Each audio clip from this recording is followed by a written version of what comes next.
ಇಂದು ಸಂಜೆ ಡಿಕೆ ಶಿವಕುಮಾರ್ ಅವರನ್ನ ಭೇಟಿ ಮಾಡ್ತೇನೆ ಅಂತ ತುಮಕೂರಿನಲ್ಲಿ ಗುಬ್ಬಿ ಶಾಸಕ ಶ್ರೀನಿವಾಸ್ ಹೇಳಿಕೆ ಕೊಟ್ಟಿದ್ದಾರೆ. ಜನರ ಅಭಿಪ್ರಾಯ ಏನಿದೆಯೋ ಅದೇ ನನ್ನ ಅಭಿಪ್ರಾಯ ಅಂತ ಹೇಳಿದ್ದಾರೆ.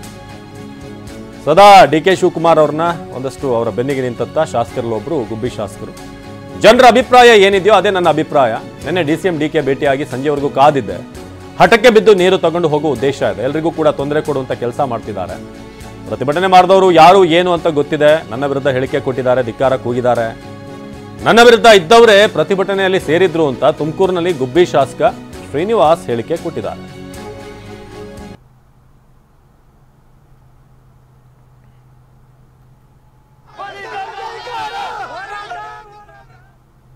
ಜನರ ಅಭಿಪ್ರಾಯ ಏನಾಯಿತು, ನಂದು ಅಭಿಪ್ರಾಯ ಅದೇ. ನಾನು ಕೂಡ ನಿಲ್ಲಿಸಬೇಕು ಅಂತಲೇ ಪ್ರಾರಂಭದಿಂದಲೂ ಕೂಡ ನಾನು ಹೇಳ್ತಾ ಬಂದಿದ್ದೀನಿ. ನಿನ್ನೆನೂ ಕೂಡ ಡೆಪ್ಟಿ ಸಿ ಎಂ ಮೀಟ್ ಮಾಡೋಣ ಅಂತ ಹೇಳ್ಬಿಟ್ಟು ನಾನು ಸಾಯಂಕಾಲದವರೆಗೂ ಕಾದೆ. ನಿಮ್ಮ ಜೊತೆ ಕೆಲಸ ಮಾಡಿದ್ದು ಬಹಳ ಖುಷಿ ಆಯಿತು. ನೀವೇ ಬೆಸ್ಟ್ ಬಾಸ್. ಇಷ್ಟು ಮ್ಯಾನೇಜರ್ ಆಗಿದ್ದೆ, ಇನ್ನು ಮುಂದೆ ಬಾಸ್ ಆಗ್ತೀನಿ. ಹೇಗೆ ಬಾಸ್ ವಾಲಾ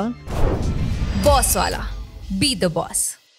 ನನಗೆ ಆರೋಗ್ಯ ಸರಿ ಇರಲಿಲ್ಲ, ನಾನು ಹೆಚ್ಚಿಗೆ ಹೊತ್ತು ಕಾಯ್ಲಿಕ್ಕೆ ಆಗಲಿಲ್ಲ. ಅದಕ್ಕೆ ಇವತ್ತು ಸಂಜೆ ಕೂಡ ಹೋಗ್ತಾ ಇದ್ದೀನಿ. ಅದ್ರ ಬಗ್ಗೆ ಆಗ್ತಕ್ಕಂಥ ನ್ಯೂನತೆ ಬಗ್ಗೆ ನಾಳೆ ಟೆಕ್ನಿಕಲ್ ಕಮಿಟಿ ಮುಂದೆ ಕೂಡ ಹೇಳಿದ್ದೀವಿ. ಇದು ಸರಿಯಾದ ಕ್ರಮ ಅಲ್ಲ ಅಂತಕ್ಕಂಥದ್ದನ್ನ ಅವ್ರಿಗೂ ಕೂಡ ಮನವರಿಕೆ ಮಾಡಿಕೊಟ್ಟಿದ್ವಿ. ಅವರು ಒಂದು ರೀತಿ ಆಟಕ್ಕೆ ಬಿದ್ದ ರೀತಿಯಲ್ಲಿ ಅಲ್ಲೇ ತಗೊಂಡೋಗ್ಬೇಕು ಅಂತಕ್ಕಂಥ ಉದ್ದೇಶ ಇಟ್ಕೊಂಡು ಮಾಡ್ತಾಯಿದ್ದಾರೆ. ಆದರೆ ಅವ್ರಿಗೆ ಅವಕಾಶ ಇದೆ. ಈಗ ನಾವು ಬುಗುಡ್ನಳ್ಳಿವರೆಗೂ 950 ಕ್ಯೂಸೆಕ್ಸ್ ತರಲಿಕ್ಕೆ ಡಿಸೈನ್ ಐತೆ. ಅದನ್ನು ಮುಂದಕ್ಕೆ ಅದೇ ರೀತಿ ಮಾಡ್ಕೊಂಡು ಹೋದರೆ ಅವ್ರಿಗೆ ಈಸಿಯಾಗಿದೆ. ಈಗ ಹಾಕಿರೋದು ಅರ್ಧ ಫಂಡಿಗೆ ಅವರಿಗೆ ಕೆಲಸ ಆಗುತ್ತೆ. ಈಗ ಅಕ್ವೇಷನ್ ಆಗೋಗಿದೆ, ಹೇಮಾವತಿ ನಾಲೆ ಅಕ್ವೇಷನ್ನು ಆಗಿದೆ. ಅದನ್ನೇ ವೈಡನ್ ಮಾಡ್ಕೊಂಡು ಹೋದರೆ ಅಲ್ಲಿ ನೀರು ಸರಾಗವಾಗಿ ಹೋಗುತ್ತೆ. ಸುಮ್ಮನೆ ಇಲ್ಲಿ ಎಲ್ಲರಿಗೂ ತೊಂದರೆ ಕೊಡ್ತಕ್ಕಂಥ ಕೆಲಸವನ್ನು ಮಾಡ್ತಾ ಇದ್ದಾರೆ.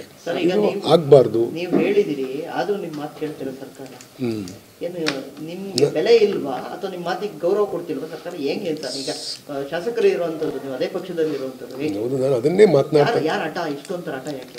ನಾನು ಅದನ್ನೇ ಫೈನಲ್ ಆಗಿ ನಾನು ನೀರಾವರಿ ಸಚಿವರ ಹತ್ರ ಮಾತನಾಡಬೇಕು ಅಂತಕ್ಕಂಥದ್ದನ್ನೇ 2 ದಿವಸದಿಂದ ವೆಯ್ಟ್ ಮಾಡಿದ್ದೀನಿ. ಸಿಕ್ಕಲಿಲ್ಲ ನನಗೆ. ಇವತ್ತು ಸಂಜೆ ಹೋಗ್ತೀನಿ. ಇವತ್ತು ಸಂಜೆ ಬರಲಿಕ್ಕೆ ಹೇಳಿದ್ರೆ ಹೋಗ್ತೀನಿ, ನೋಡೋಣ, ಮಾತಾಡ್ತೀನಿ.